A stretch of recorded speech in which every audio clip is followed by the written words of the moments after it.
Is meise cíhí mBéal a bhíon is dúrthóir Ciste Infheistíochta Gaeilge mé.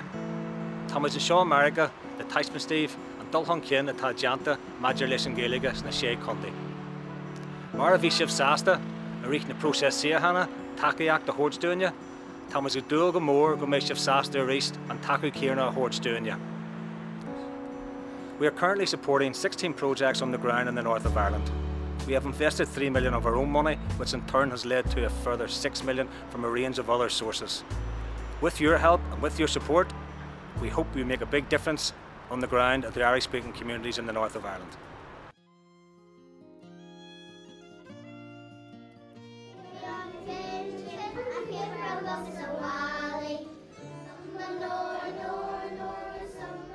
Tá tú Parc Mara agus Seán an Gaeilge in Anlong is Virginia Creo Conir na Gaeilge barcha éachtar is grúpa Gaeilgeid eagracht Gaeilge a churann an Gaeilge agus an cultúir chun cinn in sa ceantar seo. Agus inniu an oscailt ifigún so inis heaglann neart imeachtaí a chur fáil agus heaglann clár ama ceimsíocht de imeachtaí de ahan éisgrúpa a chur le chéile a bheits ag tarlaí in san áit seo.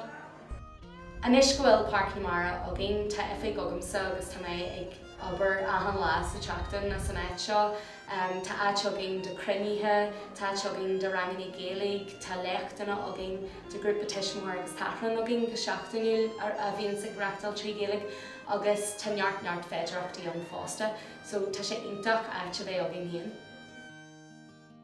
Tá mé sé bainte le fhorbairt na Gaeilge in Nera Colm Killa ó bhí na seachtaidí Hosi me fólam na Gaeilge, hosi muid bunaíodh scáilna, bun scáilna, man scáilna. Churmuid an Gaeilge go lárnach ar an chlár. Rahhéanach an ciste agus fuairmuid scríofaiste a hegan Chinntiú go méid sprágadh an Gaeilge. Bhí is agin ag an am, sin ceantas na míhain taistí a bhí agin ins na Sé Chontae ná go raibh leatar mé dhéanamh ar an Gaeilge agus bhí is agin Ma bhí muid chun anois cóananis a bhaint amach do phobal seogaine go méid fhorbairt na Gaeilge mar ceantas na príomhrudaí, so chuirmuid sin is tí go lárnach. De réir a chéile bháthaimuid gur Roghnaigh gCultúir cosal le seo agus go méid cineal áit lárnach sóisialta don Gaeilge agus phobal na Gaeilge agus de réir a chéile bhí muid a fhorbairt na serviceí sin. Bhí sé de policy sreith de cultúir lenne a chur fríd na Sé Chontae go méid cineal gréasan de ionid Gaeilge agus iad le ceangail sé lena chéile, codú lena chéile agus an rud atá i gCiste na airgid chun níos mó na cineal seo a bhhainú. Tá mise mar duine na hontaobha hen san áit seo Gaeilge feárdal. Tá mise i ceanra tionscailin an seo ar son críomhhainúir de Conrú na Gaeilge. Tá muid ag obair ar an scéim seo le ceithre bliain anuas, tá an scéim tógáil le golarráid le bliain anuas agus sa deadú hir hall foscail in áit seo le seachtain anuas agus tá muid dochrite mórta sachas. Couple blian ó hen hílmeid grúmeid ag golarráid leis an áit seo mar bhí airgid gealt ón cóirle alaí i dúsgurt na hÉireann. Hitchin tónas an airgid sin chuú dearú le scéime capitúreachta an cóirlealainn in san tuisgurt. Bhí 100 míle punt gealt a hana ag cóirleán nuair bhí 30 míle punt agin mar cóilta solú.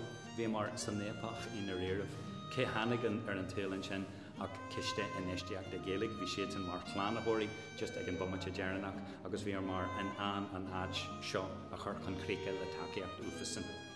Gan an Ciste Infheistíochta Gaeilge ní bhéad an áit seo an, ní bhéad hall agin, ní bhéad gardaín agin, ní bhéad an tralú is uaire agin, tá muid millteanach sásta gur tháinig an Ciste Infheistíochta ar bord just ag an pointe sin.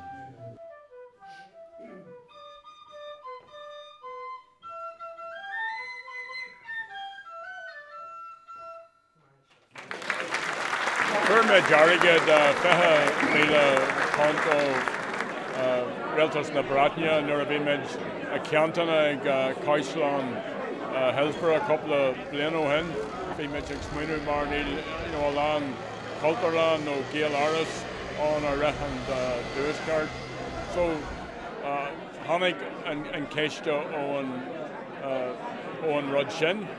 So tá obair fear tábhacht tá seanta leis an Ciste agus tá ceart ag Gaeilge Ar Son áitina mar sin a thógáil agus a fháil agus a sé sin an obair a bhfuil deanta ag an ciste.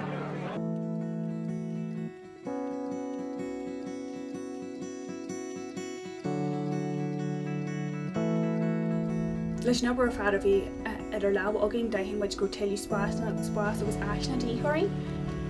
Riar sin deireadh an Maoiniú faoi Ciste Infheistíochta Gaeilge le haid a chóirí anois ar fhorbairt stois go mbeadh anad alainne agin.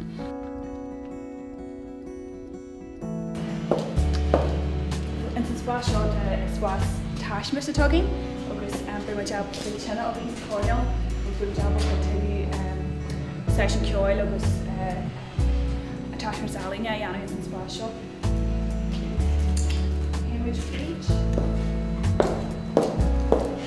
Seo náte mé an arclan agin, bhí na jabal is jaachéad agus daigid Síochána a bhí agin agus bhí na Síochána le falú siar is deach an bhála agus bhí jabal an spás seo úsáid mar siomra ilúsaide bhí na jabal réimse mBéal a dhéanamh san spás seo idir rang na daise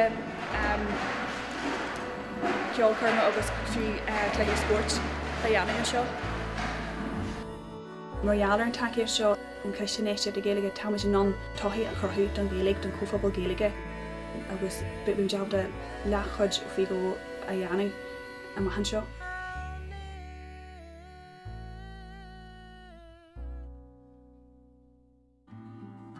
Well, an seo an Ard Mhacha tá grúpa agin is fintar socialta tón. Go bunasach táimid gCultúir a thógáil an seo an Ard Mhacha a bheits ag freastal ar phobal a lig an mBéal agus an ceantar má gúird. Be sé dírithe ar bhonneaodh ar fhisiciúil be fintaríocht hóisialta ar siúil is t-aon agus be muid géirí fhorbairt socialta a dhéanamh fríd an Gaeilge an seo an Ard Mhacha. Is aim ionta táhachtach é dúin mar tá an cultúir táhachtach, tá an teanga táhachtach, tá an oidhreacht táhachtach ach caithfidh muid inne fáisteacht a chur fáil, idithis a chur fáil agus caithfidh aimseire a chur fáil den na Feirste cumáid. Tá daoine an Ard Mhacha ag strahailt le níos mó na 30 bliain ag éirí an Gaeilge a chur an tosaí ag éirí aigse bheith agin a dtiocfaidh cultúir an Gaeilge a thuirtear. Bhí go leor plananna an go dtí seo ach ní hocail é dhéanamh gan airgid a bheith agin ón Ciste Infheistíochta Gaeilge. Leis an airgid ón Ciste agus leis an cultúir an uair a bheith agin go luath an seo an Ard Mhacha, is tíon sin be gróna beige, be rangan a Gaeilge, be arclan, be mBéalan, be siopa, be na seirbhísí Gaeilge a lig a tá a dhíth ar phobal ar bí. Tá níos mó na milliún punt ar an airgniú sogin ar an tionscadal sogin agus tá an Ciste ag tuairt chuid den airgid stúin ach éascíonn sin go leor airgid eile agus leis an bhainiú sin ón Ciste Infheistíochta tá muid inneabhalt an sin gCultúir ar airgid eile. Níl an airgid a lig agin go fáil ach ní bheith ruderbí agin gan an Ciste bheith agin. Agus an Cuspóir is táhachtaí is dóthaí tá roiine mar Gaeilge aon seo an Ard Mhacha. Ná go mbeadh abalta an oidhreacht a agail ag na daoine atá ag teachtain ar nné agus mas féidir an sinna dhéanamh ar bhealach cinnal sláintiúil agus éifreachtach bhfuil dearthainn go mé linn.